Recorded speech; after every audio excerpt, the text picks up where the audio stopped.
नमस्ते मेरा para para कक्षा 6 का भाइ बहिनीहरू।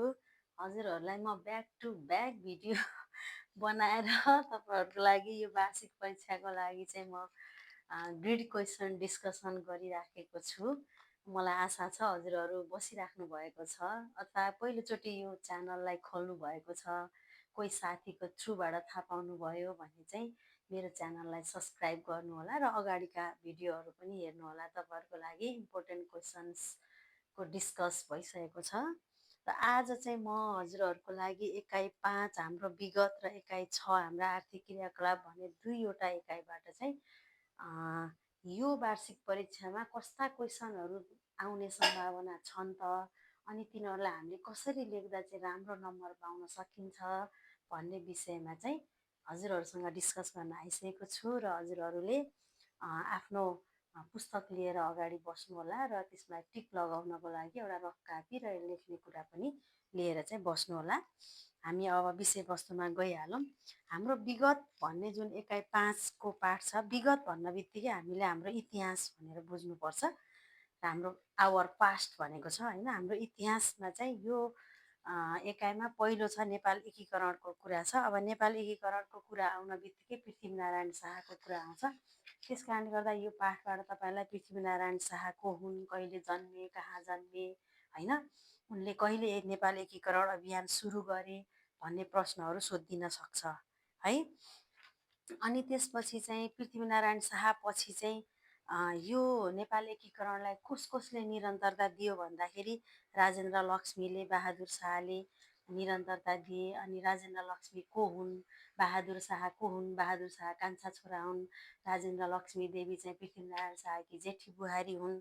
उनीहरू पनि असाध्यै देशप्रेमी थिए, साहसी थिए होइन। अनि एकीकरण अभियानलाई चाहिँ सम्हाले। एउटा इतिहासकै एउटा शक्तिशाली नारीको रूपमा चाहिँ नि राजेन्द्र लक्ष्मी देवीले एकीकरण गरिन् र थुप्रै ठाउँहरू उनले विजय गरिन् र नेपालको सिमानालाई अझ ठुलो बनाउन मद्दत भयो होइन। यो कुराहरू तपाईँले लेख्नु। अनि त्यसपछि नेपाल एकीकरण गर्दाखेरि काठमाडौँ उपत्यका कहिले विजय भयो, 1825 भने यो डेटलाई याद गर्नुहोला।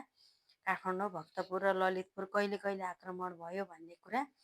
अनि त्यसपछि नेपाल एकीकरणमा चाहिँ सहयोग गर्ने जुन विशेनगरजी अनि चाहिँ नि खडानन्द भन्ने होइन एकजना पात्र छन् त्यहाँ, तिनी चाहिँ त्यो हुन् कि अनि ज्योतिष थिए होइन।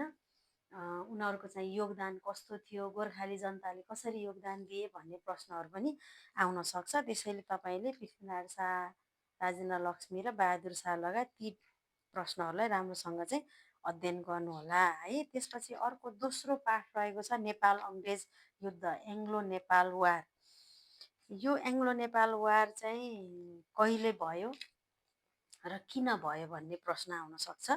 जस्तै नेपाल र इस्ट इन्डिया कम्पनी बिच युद्ध कहिले सुरु भयो भन्ने प्रश्न आउन सक्छ। तपाईँलाई त्यो डेट लेख्नुहोला। र इस्ट इन्डिया कम्पनी भारतमा कहाँबाट आएका थिए, किन आएका थिए भनेर नि प्रश्न सोध्न सक्छ।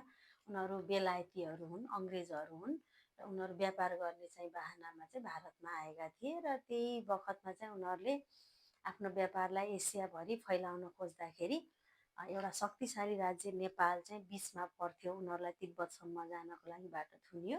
त्यसपछि उनीहरूले त्यहीबाट न्यु खोजेर चाहिँ युद्ध गरेका हुन् र नेपालका प्राकृतिक स्रोत साधनहरूसँग पनि उनीहरू लोभिएका थिए भनेर चाहिँ तपाईँले भन्नुपर्छ है। अनि त्यसपछि अर्को प्रश्न एकदम महत्त्वपूर्ण छ, त्यहाँ सुगौली सन्धिको कुरा छ। सुगौली सन्धि कहिले भयो होइन, नेपालका तर्फबाट कसले हस्ताक्षर गरे, अङ्ग्रेजका तर्फबाट कसले हस्ताक्षर गरे भनेर सोध्न सक्छ 1 नम्बरमा। अथवा 3 नम्बरमा हजुरहरूलाई सुगौली सन्धिका परिणामहरू के हुन् भनेर लेख्न सक्छ। नेपालको सिमाना मेची महाकालीमा समेटियो होइन, दरबारमा चाहिँ कलहहरू सुरु भए, भ्रष्टाचारहरू सुरु भए, विदेशी हस्तक्षेप बढ्यो भने यस्ता कुराहरू चाहिँ तपाईँहरूले लेख्नुपर्ने हुन्छ। सुगौली सन्धिका परिणामहरू एकदमै महत्त्वपूर्ण छ है भाइ बहिनीहरू। अनि त्यसपछि अर्को च्याप्टर छ, त्यहाँ राणा शासन भन्ने छ। राणा शासन नेपालमा कहिले सुरु भयो? विक्रम सम्वत 1903मा सुरु भयो। जङ्गबहादुर राणाले सुरु गरे। यो कुरा याद गर्नुहोस्, टिकलाई हाल्नुहोस्। त्यसपछि यो 2007 सालसम्म रह्यो, यानि कि 104 वर्षसम्म रह्यो। र त्यो बिचमा थुप्रै राणा प्रधानमन्त्रीहरूले नेपालमा चाहिँ राज्य गरे होइन। अनि उनीहरूले चाहिँ नि त्यो बेलामा चाहिँ नेपालको राजनीतिक आर्थिक र सामाजिक अवस्थाको कुरा गर्ने हो भने चाहिँ अब राजनीतिक अवस्था अब राणाहरूको हातमा थियो, राजा पनि उनीका कब्जामा थिए।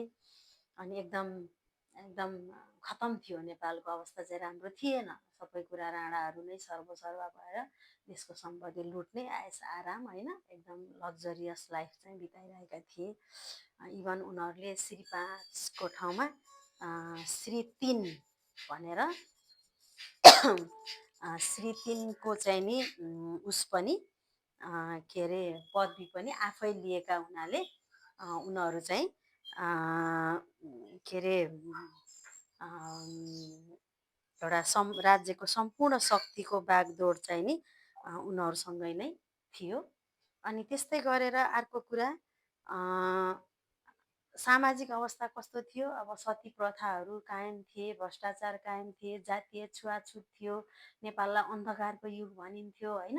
सबै खेतीयोग्य राम्रा सम्पत्ति जति सबै चाहिँ नि के अरे राणाहरूले लिएर गएका थिए, उनीहरूले उपभोग गर्थे, जनताहरूलाई अन्धकारमा राखेका थिए भन्नु है। अनि त्यसपछि फेरि आर्थिक कुरा गर्दा पनि त्यही हो, सबै सम्पत्तिहरू होइन, सब कुरा राणा एउटा परिवारको हातमा भइसकेपछि देशको अवस्था नाजुक थियो।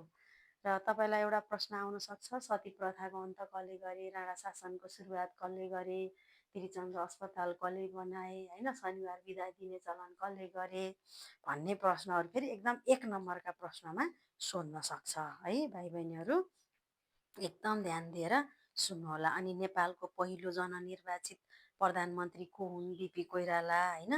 अनि नेपालको राणा प्रधानमन्त्री पहिलो को हुन्, अब जङ्गबहादुर भए, अन्तिम चाहिँ मोहन शमशेर भए होइन। यस्ता सर्ट क्वेसनहरू तपाईँहरूले राम्रोसँग चाहिँ पढ्नु होला। यसबाट लङ क्वेसन भन्दा पनि सर्ट क्वेसन नै आउन सक्छ।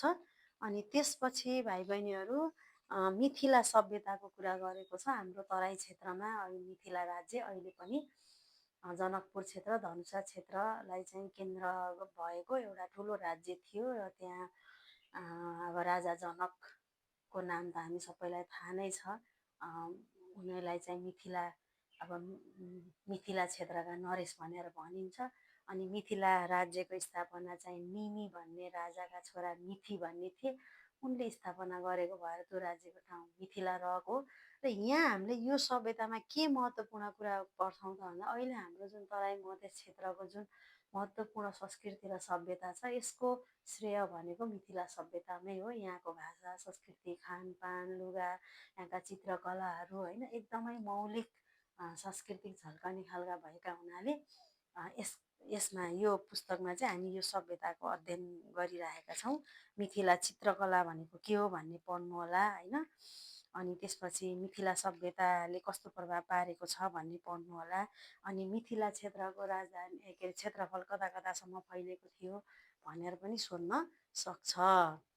यो प्रश्नहरू पढ्नलाई यसबाट लामो उत्तर चाहिँ आउँदैन है भाइ बहिनीहरू। अब चाहिँ एकाइ 6मा जानुहोस्। हाम्रो आर्थिक क्रियाकलाप भन्ने चाहिँ एउटा हाम्रो नयाँ एकाइ छ। आर्थिक क्रियाकलाप भनेको चाहिँ नि इकोनोमिक एक्टिभिटिज हो। मान्छेले आफ्नो जीविकोपार्जन गर्नका लागि उसले जे जति कामहरू गर्छ त्यो सबै आर्थिक क्रियाकलापभित्र पर्दछ। र आर्थिक क्रियाकलापभित्र चाहिँ अब हामीले पढ्ने भनेको यहाँ कृषि, उद्योग, सेवा, व्यापार, पर्यटनको चाहिँ हामी अध्ययन गर्छौँ। अब यी सबै पोइन्टबाट 1-1 नम्बरका प्रश्न इम्पोर्टेन्ट छन्। कृषि भनेको के हो, उद्योग भनेको के हो, सेवा भनेको के हो, व्यापार भनेको के हो र पर्यटन भनेको के हो भनेर 1-1 नम्बरका प्रश्न टिक टिक टिक टिक गर्दै लाउँदै जानु, पछि त्यसलाई पढ्नु होला। अनि यसबाट 3 नम्बरको आयो भने पर्यटनका प्रकार जस्तै आन्तरिक र बाह्य पर्यटन, सेवाका प्रकार, सरकारी सेवा, गैर सरकारी सेवा होइन, व्यापारका प्रकार, 2 प्रकारका व्यापार, आन्तरिक व्यापार, बाह्य व्यापार होइन, यो कुरालाई याद गर्नुहोस्। अनि त्यसपछि हजुरले पर्यटन क्षेत्रका समस्याहरू पनि पढ्नु होला। अनि त्यसपछि त्यहाँ अर्को च्याप्टर छ उद्योगका समस्या, कृषिका समस्या। अब 3 नम्बरमा सोधिन सक्छ है। कृषिका समस्या 3-4 वटा याद गर्नुहोस्, उद्योगका समस्या 3-4 वटा याद गर्नुहोस्। अनि त्यसपछि अब आर्थिक स्रोत, अब प्राकृतिक स्रोत, आर्थिक स्रोत भन्ने त्यहाँ टपिकहरू छ। त्यसमा अब भूमि, प्राकृतिक स्रोतको भूमि भनेको के हो? जमिन होइन। अब सबै त्यो पढ्नुहोस्, भूमि किन महत्त्वपूर्ण छ भन्ने पढ्नुहोस्। अनि माटोका प्रकार पढ्नु होला। अनि जल, अब जल भनेको पनि एउटा महत्त्वपूर्ण प्राकृतिक स्रोत हो, पढ्नु होला। अनि जल स्रोतका फाइदाहरू जान्नु होला है। अनि वन जङ्गलका फाइदाहरू, वन जङ्गल हामीले किन संरक्षण गर्नुपर्छ, वन जङ्गल संरक्षण गरेनौँ भने के हुन्छ भन्ने प्रश्नहरू त्यहाँ हुनसक्छ। अनि खनिज भनेको के हो? खानीभित्र खनेर प्राप्त हुने प्राकृतिक चिजहरूलाई खनिज भनिन्छ होइन। जस्तै सुन, चाँदी, तामा, नुन, सिसा होइन, चुनढुङ्गा, यस्ता चिजहरू अब नेपालमा कहाँ नेपालमा यिनै चिजहरू प्राप्त छन् भन्ने कुराहरू हेर्नु होला सर। र अनि त्यसपछि मानव संसाधन भनेको चाहिँ दक्ष जनशक्ति हो है भाइ बहिनीहरू। यसलाई सर्टकटमा बुझ्दा कुनै पनि मानिसले चाहिँ अब स्रोत र साधनलाई परिचालन गर्न सक्छ भने त्यो दक्ष मानिसलाई चाहिँ हामी मानव संसाधन भनिन्छ।